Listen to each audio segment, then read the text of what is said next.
یہ دنیا عبرت کی جا ہے، کوئی تماشا نہیں اگر انسان سمجھے تو۔ بسم اللہ الرحمن الرحیم۔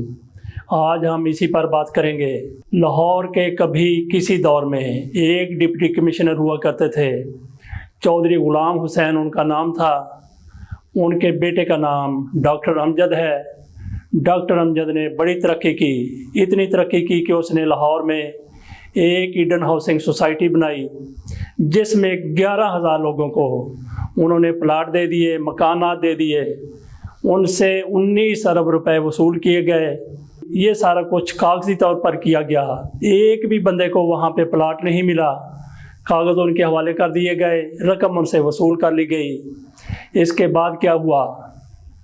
جب یہ معاملہ نیب کے پاس گیا تو نیب نے ان لوگوں پر ہاتھ ڈالنے کی کوشش کی، نیب کی طرف سے ریفرنس دائر کیا گیا اور معاملہ پھر نیب کورٹ میں چلا گیا، احتساب عدالت میں چلا گیا۔ ڈاکٹر امجد صاحب نے اپنے ساتھ اپنے بیٹوں مصطفیٰ امجد، مرتضیٰ امجد اور اپنی اہلیہ کو بھی شامل کر لیا۔ اہلیہ کا نام انجم بتایا جا رہا ہے۔ سارے کا سارا ٹبر اس معاملے میں ملوث تھا۔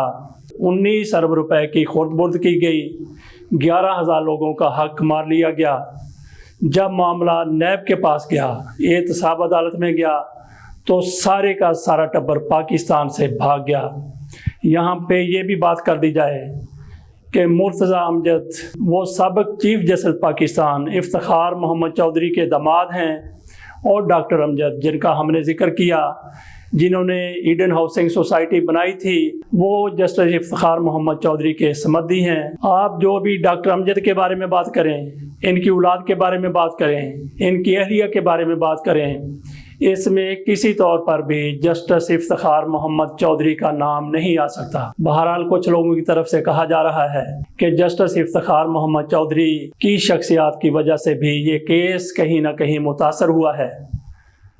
ہم بات وہیں سے شروع کرتے ہیں کہ جب نیب میں یہ ریفرنس گیا، احتساب عدالت میں سلسلہ چلا، تو سارے کا سارا ٹبر پاکستان سے بھاگ گیا۔ ان میں سے مرتضیٰ امجد دبئی میں تھا، اس کو انٹرپول کے ذریعے پاکستان لایا گیا، یہاں پہ ان کو گرفتار کیا گیا، تو ان کی ضمانت لے لی۔ کس نے ضمانت لے لی؟ لاہور ہائی کورٹ کے جسٹس ملک شہزاد صاحب نے۔ اس کے بعد یہ پتہ چلا کہ پورے کا پورا خاندان کینیڈا چلا گیا، وہاں سے ان کو لانا مشکل ہو رہا تھا۔ پاکستان میں جب ان کی جائیداد قرق ہونے لگی، جائیداد کی نیلامی ہونے لگی، تو ڈاکٹر امجد صاحب بھاگے بھاگے پاکستان آ گئے۔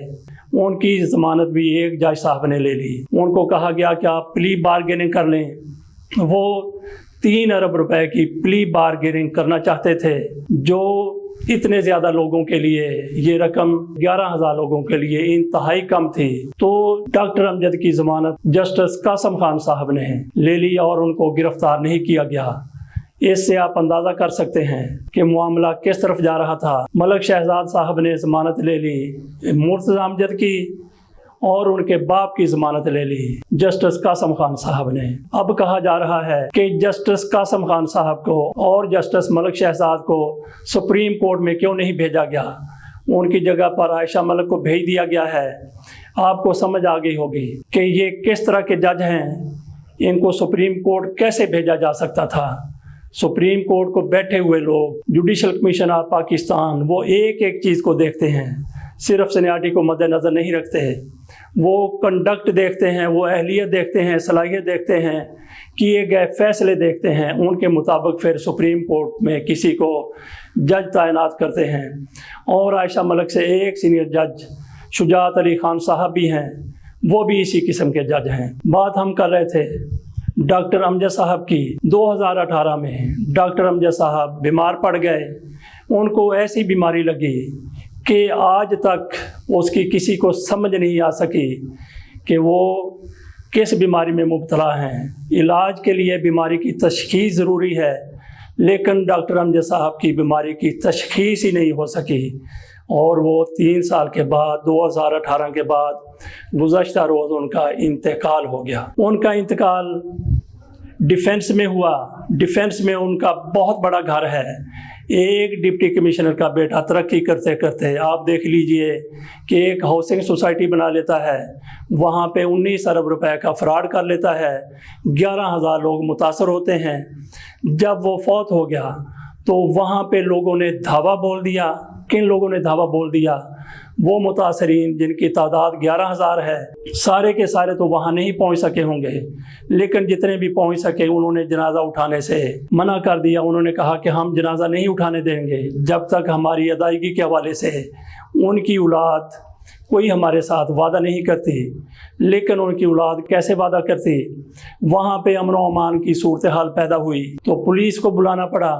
پولیس نے بڑی منت کے بعد جنازہ اٹھایا۔ جنازہ ان کا ماڈل ٹاؤن میں لایا جانا تھا، ماڈل ٹاؤن میں ان کو دفن کیا گیا تو ان کی قبر کے اوپر بھی لوگ احتجاج کر رہے تھے۔ اس سے آپ اندازہ کر سکتے ہیں کہ وہ کتنے زیادہ دکھی لوگ تھے، اور ان میں سے نہ جانے کس کی بد دعا لگی ہے کہ ڈاکٹر امجد کو ایسی بیماری لگ گئی جس کا علاج ممکن نہیں تھا، جس کی سمجھ ہی نہیں آ سکی۔ میں یہاں پہ 2 چھوٹے چھوٹے واقعات آپ کے سامنے پیش کرنا چاہتا ہوں۔ میرا اپنا ایک دوست جس نے مسجد کی زمین پر قبضہ کیا تھا، اس کو فالج ہو گیا۔ اس کی جتنے بھی ٹیسٹ کروائے گئے سارے کے سارے نیگیٹو آئے۔ نیگیٹو کا مطلب یہ ہے کہ ٹیسٹوں میں یہ کہا گیا کہ اس بندے کو کوئی بیماری نہیں ہے، لیکن وہ فالج زدہ تھا، چل پھر نہیں سکتا تھا، بول بھی نہیں سکتا تھا، اور پھر چند روز کے بعد وہ اس دنیا سے رخصت ہو گیا۔ جس طریقے سے جنازے پر یہ لوگ آئے ہیں جنہوں نے کہا کہ ہمارے پیسے واپس کیے جائیں، ان لوگوں نے ہمیں لوٹا ہے، ان لوگوں نے ہمارے ساتھ دھوکہ کیا ہے، ہمارے پیسے دبا لیے ہیں، پلاٹ ہمیں نہیں دیے گئے، رقم پوری کی پوری وصول کر لی گئی ہے۔ تو جنازے پر جو کوئی تماشا لگا وہ پوری دنیا نے دیکھا، میڈیا میں بھی آیا۔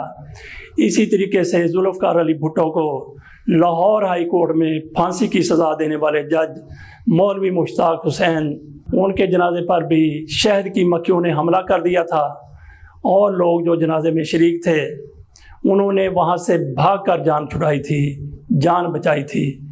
تو اللہ کی لاٹھی بلا شبہ بے آواز ہوتی ہے، لیکن یہ پڑتی ضرور ہے، ان لوگوں پر پڑتی ہے جو کسی کا حق مار لیتے ہیں۔ یہ 1-2 مثالیں آپ کے سامنے ہیں۔ ڈاکٹر امجد نے 19 ارب روپیہ اگر خرد برد کیا، ان کی اولاد نے بھی ان کا ساتھ دیا، تو کہاں لے گیا وہ روپیہ؟ کہاں گئے وہ پیسے؟ کہاں گئی وہ دولت؟ لوگ ان کا ماتم کر رہے ہیں۔ ان کی اولاد کے لیے یہ ضروری ہے کہ وہ اپنے باپ کے گناہوں کی بخشش کے لیے ان لوگوں کے پیسے واپس کر دیں۔ یہاں پہ ہم بات کریں گے ان ججوں کی جو ایسے لوگوں کی ضمانت دے دیتے ہیں، ایسے لوگوں کو ریلیف دے دیتے ہیں، ایسے لوگوں کو رہا کر دیتے ہیں۔ انہوں نے بھی کبھی اللہ کے سامنے پیش ہونا ہے۔ ڈریں وہ اس وقت سے جب ان کا جنازہ بھی اسی طریقے سے ہوگا، جب وہ بھی ایسے ہی کسی بیماری میں مبتلا ہو جائیں گے جس کا کسی کو پتہ نہیں چلے گا، جس کی تشخیص نہیں ہوگی، اور ایڑیاں رگڑ رگڑ کر وہ مر جائیں گے۔ اس دنیا کے لیے وہ عبرت کا نشان بن جائیں گے۔ واقعی یہ دنیا عبرت کی جا ہے اگر کوئی سمجھے تو۔ اس کے ساتھ ہی اجازت دیجیے، اللہ حافظ۔